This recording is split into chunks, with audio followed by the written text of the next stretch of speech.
Hello everyone, Sheila back again. Welcome to my channel. And I've been knitting away, then I've just noticed I've made a mistake. I'm going to have to pull a couple of rows out on here. Do it while I'm talking. You know, it just suddenly, it's 3 o'clock.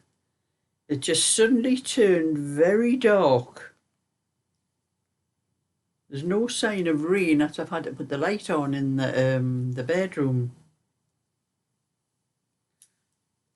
And we're not forecast for any rain, and it's far too warm for snow. I think we've got about 11 degrees today. We are getting quite some warm temperatures the next few days. I think it's going to get up to about 12 degrees.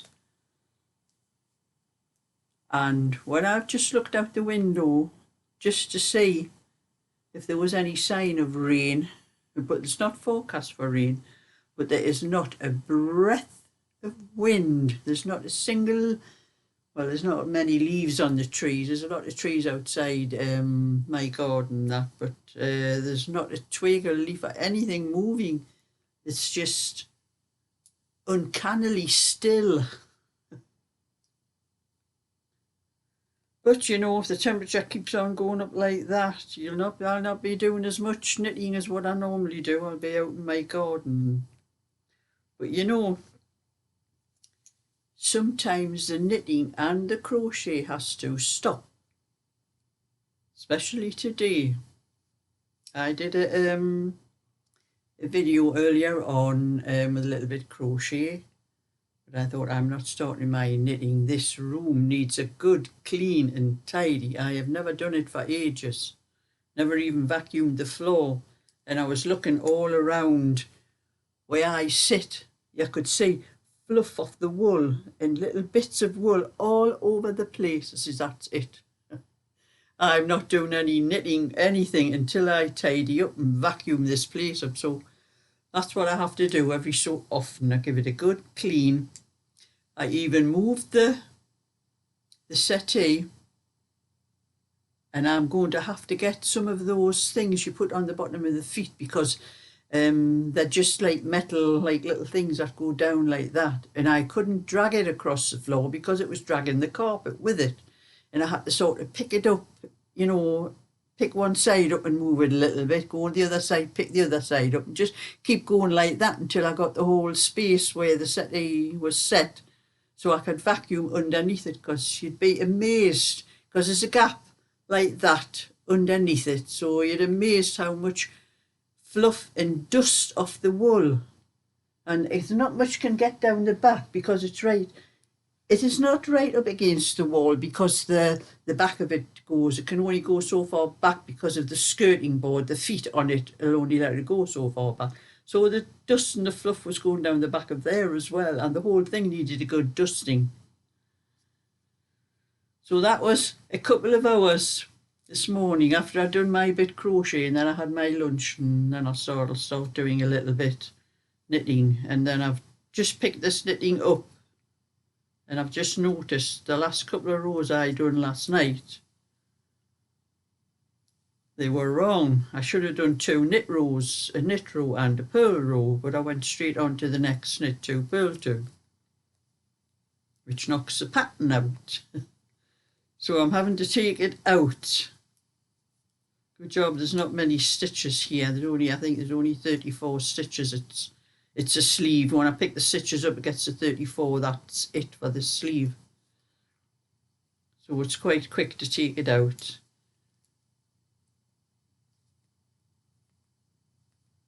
Not much to it. I know how to take the knitting out quick. Doesn't take me long. If I make a mistake, it's quite easy. So what you can see, I'm just taking it out stitch by stitch at the moment there. I'll show you what I'm doing.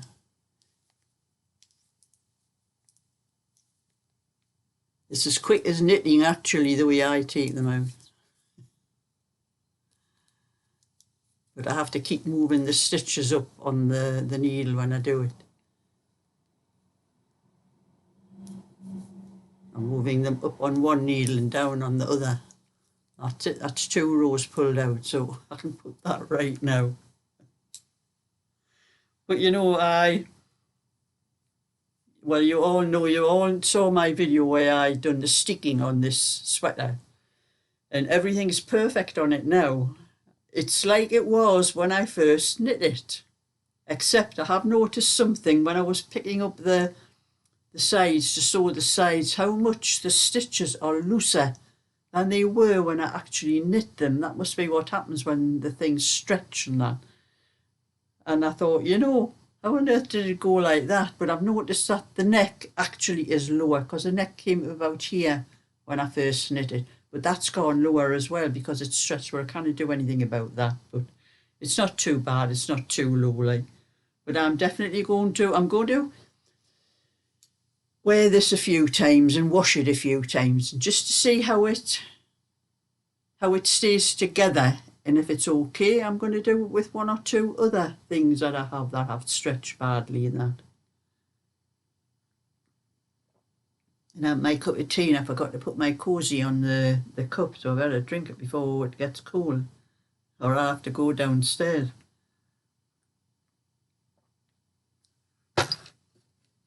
The number of times I'm up and downstairs since I've been up in this workroom, I think I've run a marathon at times, like.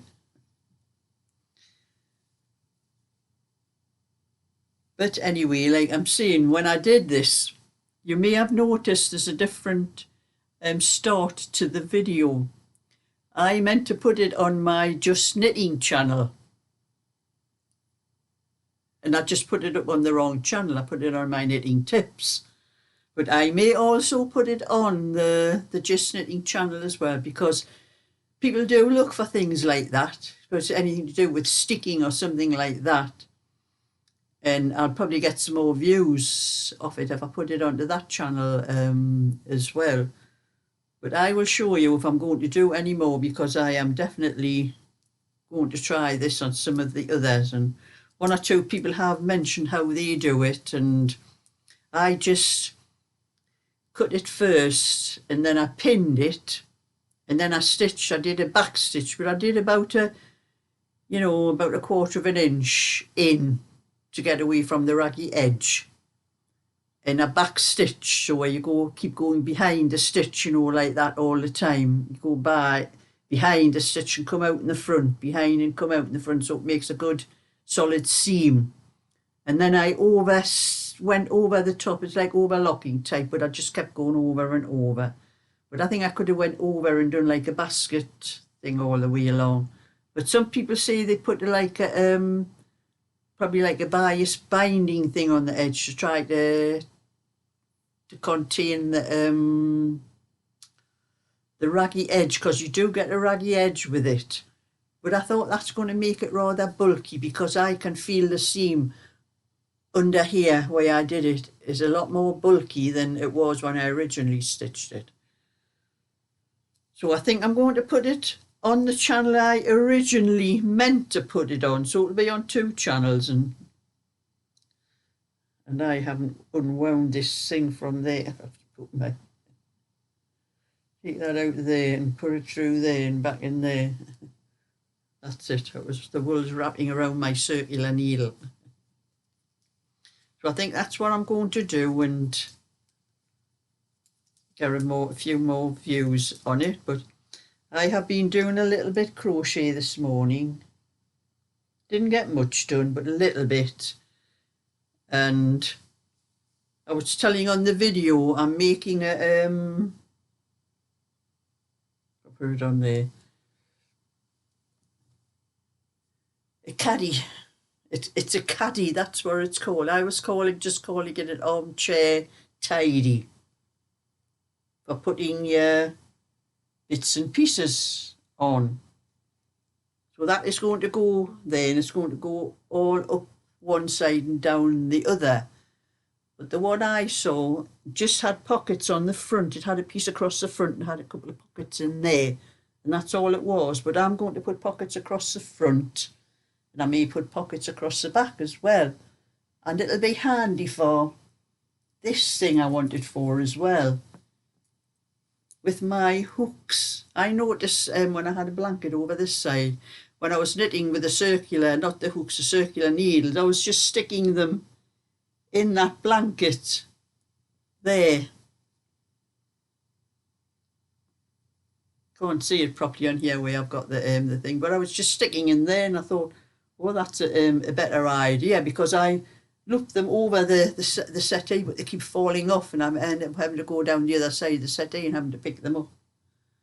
So I may leave the other side, like for maybe put another piece on to make it a bit thicker, and then I can just stick these in. So instead of, because they're very awkward to put anywhere, these are circular needle. They're not like the straight needles where you can put them inside. My other ones, I have them in a tin thing, and they just stand up in the tin, but these ones are not like that. But anyway, that's how much of that I got done. And I have to crochet that, it measures 26 inches. And I don't know why when you crochet it curls like that. When I first started, it was curled like that, completely round. It was like a corkscrew thing. But after you get a few rows, it starts straightening out. But I don't know why it crochet curls like that. But it does anyway. But it won't matter when it's done for here, because it'll be on there. And with that being a cloth, it'll sort of cling to it. So that's what I've been doing with that. And I will do a tutorial. I'm doing one for my couch here first, just to work out how to do it and what I have to do.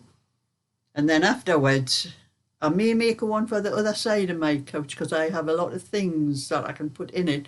Or I may make one for my couch downstairs, because when the warmer weather comes, I will be downstairs a lot more than I am up here. Because it gets rather warm in this room in the summer, actually. But it's the warmest room for in the winter. So I may do one for the couch downstairs, but I'll do a full tutorial to show how I'm actually doing it, because I've just sort of give people an idea how long a chain you need to do, and you have to do your own measurements, because not all couches are the same. Where mine is sort of an arch, this bit here, it goes up in an arch like that, and then straight down at the back of it, where some of them come up straight like that and like that. So you do have to measure your own. It's not one will fit all. They have to be different sizes. Because even my couch downstairs is a different shape to this one. Well, that's a bit of that, and I'm doing a little bit knitting now. This is the first sleeve I'm on to this. I'll probably get it finished over the weekend, this little cardigan.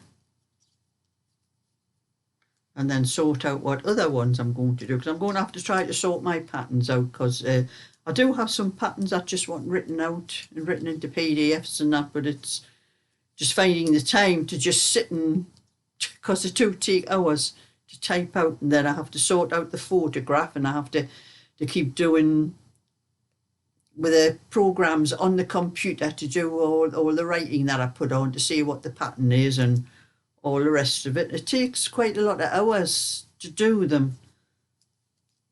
That's why I don't rush to do them when I finish the knitting, the pieces that I need to knit to finish the pattern off.